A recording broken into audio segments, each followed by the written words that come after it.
வணக்கம் வணக்கம் வணக்கம். எல்லாரும் ஆறானின்னு தானே யோசிக்கிறீங்க. நிறைய பேருக்கு என்ன பற்றி தெரிஞ்சிருக்காது, அதனால சொல்லுவோம்னு நினைக்கிறேன். நான் ஒரு international student from Sri Lanka in Canada.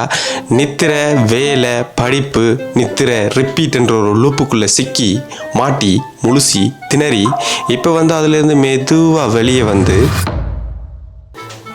உங்களை சந்திக்கிறதுக்கு வந்திருக்கிறேன். நான் கனடாவில் கண்டென்ட் ஒன்றுமே போட இல்லை. ஏன்னு சொன்னால் சோகம் சோகம் சோகம். I avoid. சோகம் likes me. I can't avoid. கடைசியாக நான் போன வருஷம் போட்ட கொஞ்சம் ரீல்ஸை போய் நானே பார்த்தேன்னா ரொம்ப மன உளைச்சலாக இருக்குது. எப்போ பார்த்தாலும் சோகமாகவே கதைச்சி கொண்டிருக்கிறேன்.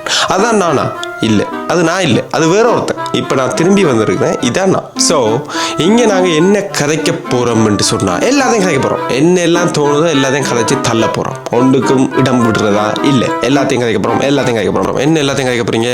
எல்லாத்தையும் கதைக்க போகிறோம்.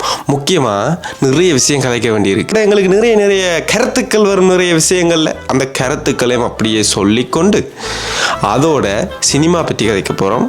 அதை விட கொஞ்சம் அரசியலும் பழகுவோம்னு நினைக்கிறோம். உலக அரசியலா இல்லை, உள்ளூர் அரசியல். உள்ளூர் அரசியல்னா இலங்கையில் நடக்கிற எங்களை அரசியலையும் நாங்கள் சும்மா தட்டி விட்டுட்டு போவோம்.